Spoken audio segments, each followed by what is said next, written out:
गोड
रखुमाईच्या पती सोया गोड तुझे रोपा गोड तुझे रोपा गोड तुझे नाम देई माझा प्रेम सर्व काळा विठू मांदिये हाची संचरोने राही हृदयी माझ्या गोड तुझे रूप गोड तुझे नाम देई माझा प्रेम सर्व काळ तुका म्हणे काही तुका म्हणे काही न मागे तुझे पायी सुख सर्वाही गोड तुझे रूप गोड तुझे नाम देई माझा प्रेम सर्व काळ विठ्ठल विठ्ठल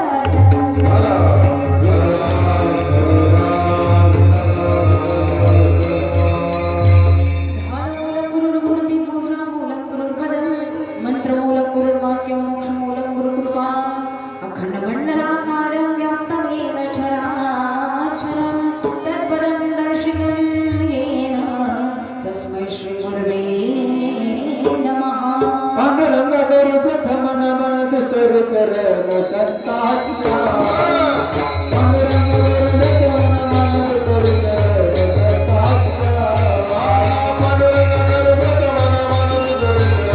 दत्ताच्या पांडुरंग गुरु प्रथम नमन दुसर चरण दत्ताच्या पांडुरंग गुरु प्रथम नमन दुसर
लक्ष्मी रूपेण संस्थिता नमस्तस्यै नमस्तस्यै नमस्तस्यै नमो नमः या देवी सर्वभूतेषु दयारूपेण संस्थिता नमस्तस्यै नमस्तस्यै नमस्तस्यै नमो नमः सर्वमङ्गलमाङ्गल्ये शिवे सर्वार्थसाधिके शरण्ये त्र्यम्बके गौरी नारायणी नमोस्तुते भीमरूपी महारुद्र भद्र हनुमान मारुती वनारी अंजनी सुता रामदूता प्रभंजना महाबळी प्राणदाता सकळा उठवी बळे सौख्यकारी दुःखहारी धूर्त वैष्णव कायका हे दुःख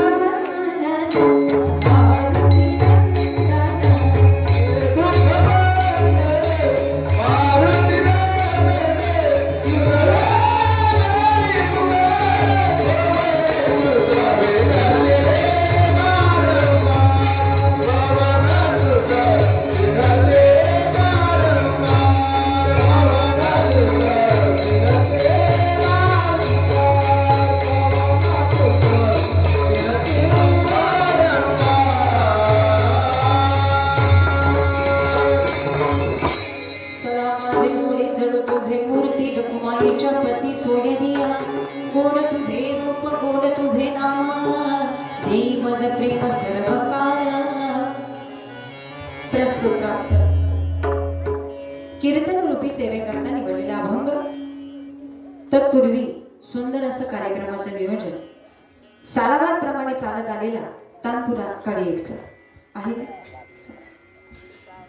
सुंदर असं कुसवडे या गावामध्ये सप्ताहाचं अतिशय सुंदर असं नियोजन असतं आणि हे वर्ष 11व्या वर्षी ग्रंथराज श्री ज्ञानेश्वरी सामुदायिक पारायण सोहळा व अखंड हरिनाम सप्ताह मुक्काम पोस्ट कुसवडे तालुका जिल्हा सातारा आणि आजच्या या सप्ताहातील तिसऱ्या दिवसाचं कीर्तन पुष्प.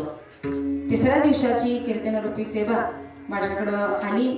या कार्यक्रमाचं सुंदर असं मार्गदर्शन आणि नेतृत्व करणारे आमचे आदरणीय हवप गुरुवर्य संगीत विशारद म्हणजे बाळासाहेबजी चव्हाण सर, त्यांच्या माध्यमातून खरं तर ही कीर्तनाची सेवा मला मिळाली आणि त्यांचा आग्रह म्हणजे तुम्हा सर्व ग्रामस्थांकडून आलेला हा पुन्हा एकदाचा बोलावा. काही वर्षांपूर्वी मी या गावामध्ये कीर्तनाला आले होते. इथंच कीर्तन होतं, जेवणाची पंगत त्याच घरी होती, तीच मंडळी होती आणि मी कीर्तनाला मात्र पुन्हा एकदा दुसऱ्यांदा या गावामध्ये आले. खूप छान वाटलं की एका गावानं पुन्हा एकदा तोच कीर्तनकार बोलवावा म्हणजे विशेष आहे महाराज, ठीक आहे ना. परंतु असो पुनश्च एकदा मी तुम्हा सर्वांची शतशः आभार व्यक्त करते. कार्यक्रमाची शोभा वाढवण्याकरता आपल्या गावची, आपल्या आजूबाजूच्या परिसराची आणि आपल्या या भागाची भूषण आणि नामवंत अशी कलाकार मंडळी आपल्या गावाच्या सप्ताहाच्या सेवेकरता आपल्याला लाभलेली आहेत. त्यामध्ये आमचे दोन्ही व्यासपीठ चालक महाराज असतील, दोघांच्याही चरणाचं दर्शन घेते.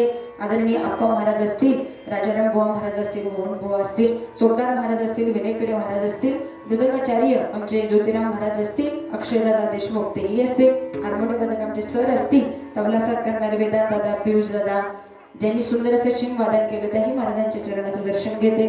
सुंदर असं गायन करणारे आमचे मापरवाडीचे, आपल्या भागाचं भूषण असं म्हणायला हरकत नाही, सातारा जिल्ह्यामध्ये नव्हे सातारा जिल्ह्याच्या बाहेर सुद्धा ही मंडळी आज महाराष्ट्रभर सेवा करत असतात, सेवा देत असतात. अशी गुणी कलाकार मंडळी आपल्याला लाभली. आदरणीय आमचे निलेश महाराज यांच्यासाठी एकदा जोरदार करायला. त्यांना सुंदर अशी गाण्याची साथ देण्याकरता आमच्या जगतवाडीचं वैभव आमचे नितीन महाराज तेही आज इथं उपस्थित आहे. त्यांच्याही चरणाचे मी दर्शन घेते. आपल्या गावचे सुपुत्र आमचे विशाल महाराज असतील, त्यांच्याही मी चरणाचं दर्शन घेते. अनेक ठिकाणी कीर्तनाच्या ठिकाणी योग येत असतो.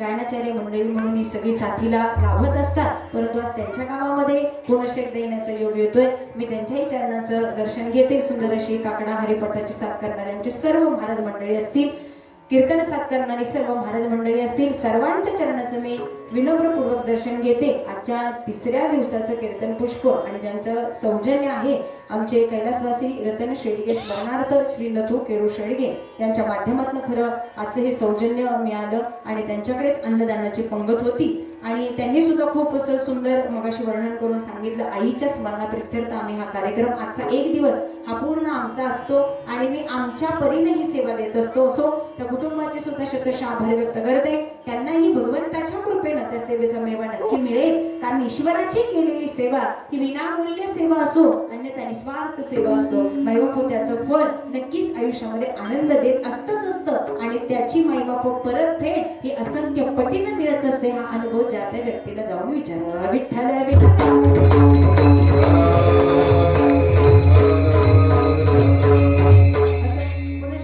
माझ्या समोर बसलेली सर्व वरिष्ठ ज्ञानी गुणीजन मंडळी, माझ्यापेक्षा वयानं अतिशय मोठी असणारी, केस नुसते पिकलेले नाही ज्ञानाने पिकलेले आहेत महाराज. वयाने नुसतं मोठं होणं वेगळं असतं, परंतु ज्ञानानं मोठं होणं माईबापू हा श्रोता सुद्धा समोर असणं हे आमच्यासारख्याचं परम भाग्य आहे. असो तुम्ही सुद्धा सर्वजण आज इथं उपस्थित आहात. माझ्या आई आजीच्या वयाच्या अगदी माझ्या वयाच्या तरुण वर्ग येत आहे, माझ्यापेक्षा लहान तरुण वर्ग सुद्धा आज कीर्तनाला उपस्थित आहे.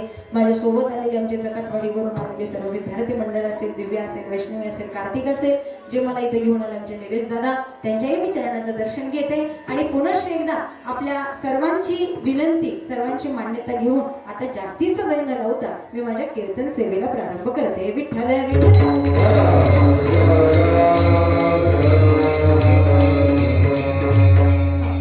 प्रस्तुत प्राप्त कीर्तन रूपी सेवेकरता निवडलेला अभंग. जगद्गुरु जगतमान्य देहू निवासी वैराग्याचे परममूर्ती माझे जगद्गुरु तुकोबराय. तुकोबरायांचा 4 चरणाचा सर्वांच्या पाठ्याचा ऐकला की सरळ भावार्थ हृदयापर्यंत घुसावा आणि माईबाबू तुकोबरायांना काय सांगायचं आहे ना त्याचं सुंदर वर्णन माईबाबूंच्या हृदयापर्यंत पोहोचावं. इतकं सुंदर माईबापू भाव माझ्या तुकोबरायांनी तुमच्या आमच्यापर्यंत पोहोचवावा. अभंग अतिशय सोपा, साधा, सरळ. माईबापू देवाच्या रूपाचं वर्णन करायला, देवाचं नाम कसं आहे, देवाचं रूप कसं आहे आणि देवाच्या नाम चिंतनानं आयुष्याचं कल्याण कसं होतं. आजचा हा तिसरा दिवस. पहिल्या दिवशी आम्ही नामस्मरण भक्ती ऐकली, दुसऱ्या दिवशी नामाचं पद सुंदररित्या माईबापू भगवंताचं ज्यावेळी रूप आम्ही बघतो ना त्यावेळी देवाबद्दल आमचं चित्त वेडं होत असतं आणि वेड्या झालेल्या चित्ताची अवस्था काय होते याचा सार हा आजच्या अभंगाच्या तिसऱ्या दिवसाचं कीर्तन. विठ्ठल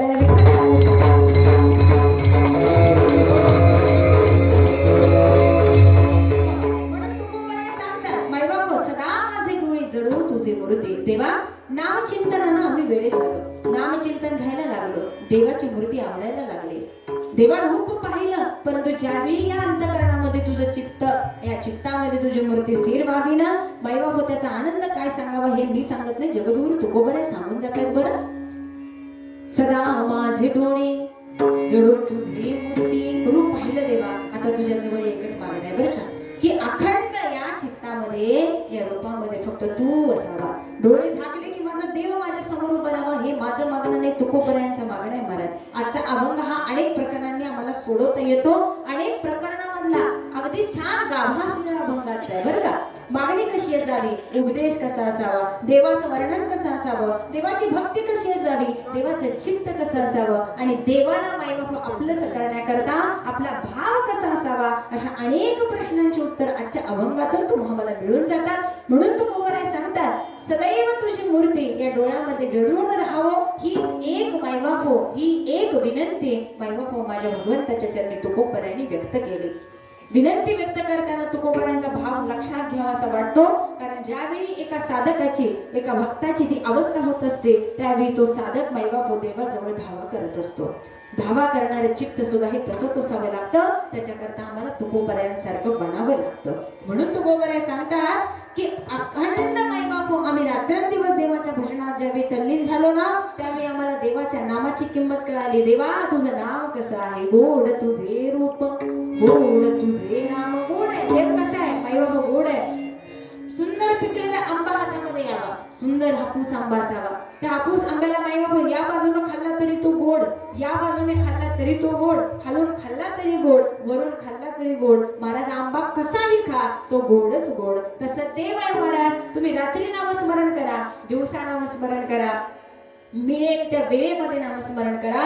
देवाला तुम्ही कसाही जगण्याचा प्रयत्न करा. देव आणि देवाचं नाम हे गोडच गोड आहे हे तुकोबराय सांगून जातात. मला बाकी काही नको देवा, अखंड फक्त प्रेम मिळावं आणि या प्रेमामध्ये माझी नामस्मरण भक्ती ही तल्लख व्हावी एवढंच मागणं तुझ्या चरणाशी आहे. अजून काय सांगावं? विठू माऊली हाची वरदी, एवढे एकच वरदान द्या, एकच वरदान द्या. संचरुणी राही हृदय माझ्या हृदयामध्ये तुम्ही कायम बसत राहावं आणि या हृदयामध्ये असलेल्या पांडुरंग परमात्म्याचं भजन आणि कीर्तन हे अखंड माझ्या मुखामध्ये यावं हे तुकोबरायांचं मागणं असावं. आता मला दुसरं काही नको का? कारण सगळी सुख शोधण्याचा प्रयत्न केला परंतु सगळ्या सुखाचा सार एकच मिळाला की तुझ्या चरणाशी तुझ्या पायाशी जे सुख आहे ते अन्यत्र आता कुठेही सुख मिळणार नाही. सुंदर असा गावा माझ्या तुकोबरायांनी अभंगाच्या शेवटच्या चरणामध्ये सांगून दिला. म्हणून तुकोबराय सांगतात की सुंदर जीवन जगायचे ना महाराज तर तुम्ही नामस्मरणाला लागा. हे नाम तुम्हाला इतक्या टोकाला घेऊन जाईल आणि अनेक साधू संतांचं आयुष्य बदलून टाकण्याची ताकद ही नामात होती. म्हणून तुमच्या आमच्यासारख्या पामरांना जर आयुष्य सुंदर जगायचं असेल तर तुम्ही राम नामाला लागावं. विठ्ठल विठ्ठल.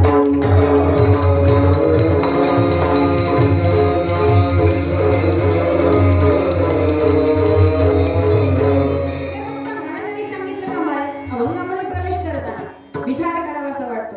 नामदेव महाराजांचं मायबापू सुंदर असं कीर्तन चालू होतं. सुंदर कीर्तन चालू आहे. कीर्तन आम्हीही करतोय, कीर्तन साधू संतांनीही केलं. कीर्तन तुकोबरायाने करावं, कीर्तन नामदेव महाराजांनी करावं. नामदेव कीर्तन करी पुढे देवनाचे पांडुरंग. अहो इतकं सुंदर कीर्तन चालू होतं. नाचता हो नाचता देवाचा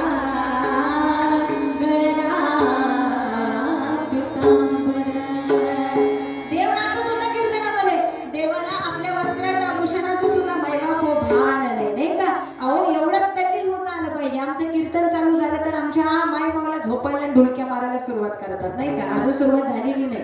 काळजी करू नका, 11 पर्यंत तुम्हाला झोप येणार नाही असंच कीर्तन होईल बरं का? कारण 10:15 तर झालेले आहे. त्यामुळे 11:05 ला कीर्तन संपणार आहे. याचं मी आधीच टायमिंग देते. तुकोबरायाने सांगावं आम्ही कीर्तन करतोय. मायबापू देव पांडुरंग परमात्मा कीर्तनामध्ये उभा राहावा.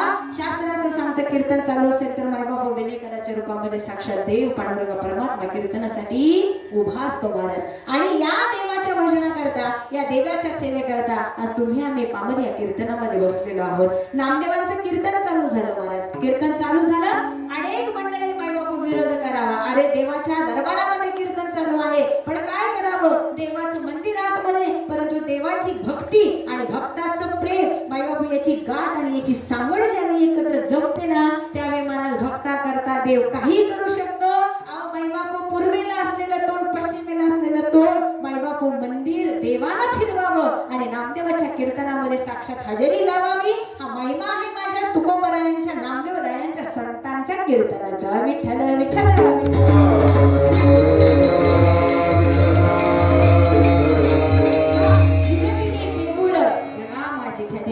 देऊळ सुद्धा फिरवावं. कशा करता? फक्त आणि फक्त एका भक्ताच्या भक्ती करता.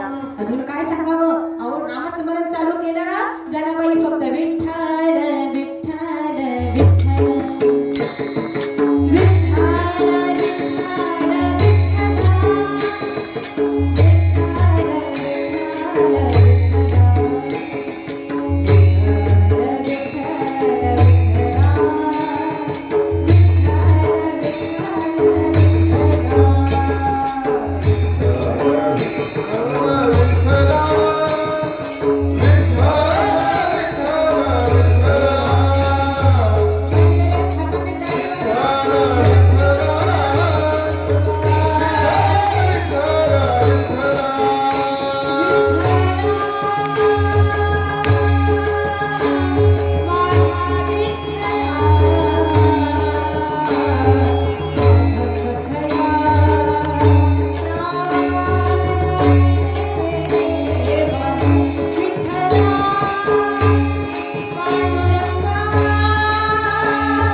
एक वेळ तर अशी यावी जनाबाईने झाडू मारायला घ्यावा तर देव धावत यावा. कारण जनीच्या मुखामध्ये कायम मायबाप नामस्मरण चालू आहे. महाराज साधू संतांचं चरित्र नुसतं ऐकायचं आणि सोडून द्यायचं असा हा भाग नाही. महाराज कीर्तनात बसला, मंडपात आला, कीर्तनकारांनी सुंदर चरित्र सांगितली, साधू संतांचं आयुष्य सांगितलं, ऐकायला छान वाटलं, ऐकताना सुंदर माना डुलवल्या. वा वा वा काय आयुष्य, तुकोबरा काय जगले, माझी जनाबाई काय जगले. आम्ही इथं ऐकतो आणि मंडपात बाहेर गेले की विसरून जातो. उद्या नवीन कीर्तन आमच्या समोर असतं.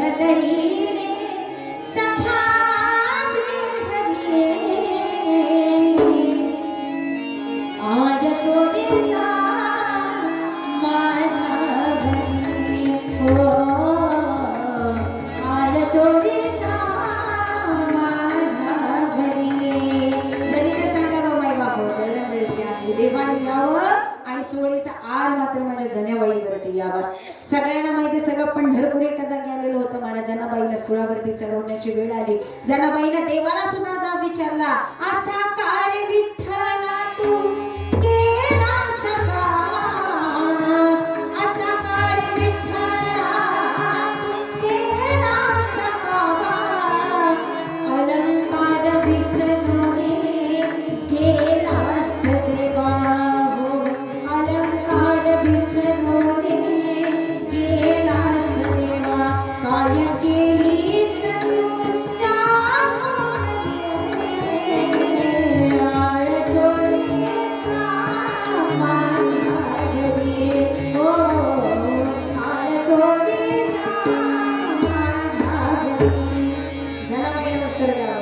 सगळ्यांना माहिती मायबाप सुळावरती चढवण्याची वेळ आली होती, परंतु देवाने तिथे येऊन आपल्या भक्ताचं संरक्षण करावं, सुळाचं पाणी पाणी करावं. त्यावेळी मायबाप जगालाही समजतं की देव भक्ताकरता काही करू शकतो आणि आपल्या संकटाच्या वेळेमध्ये देव धावून येतोच येतो. त्यावेळी माझ्या जनाबाई सारखी भक्त सुद्धा सांगते, देवा तुझ्या रूपाचं वर्णन आठवलं ना तर इतकं सुंदर अनुभव येतो. ज्ञानोबरायांनी सांगावं, माझ्या तुकोबरायांनी सुद्धा सांगावं. काय सांगावं माय बापो, आभडे हे रूप भोजे रे सगू, आभडे हे रूप भोजे रे सगू.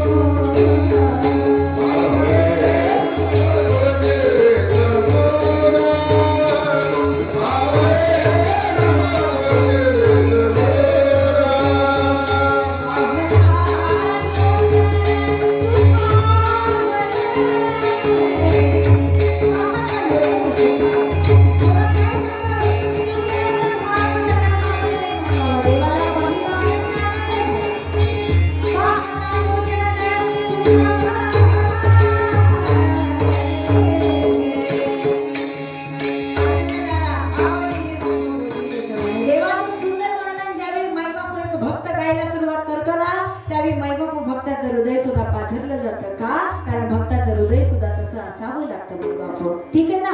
त्यामुळे देवाची जागा काय आहे भक्ताला जाऊन विचारा. देव चराचरामध्ये आहे. भक्त प्रल्हादाला विचारावं, अरे तू रात्र दिवस नारायण नारायण करतो आहे, खरं सांग तुझा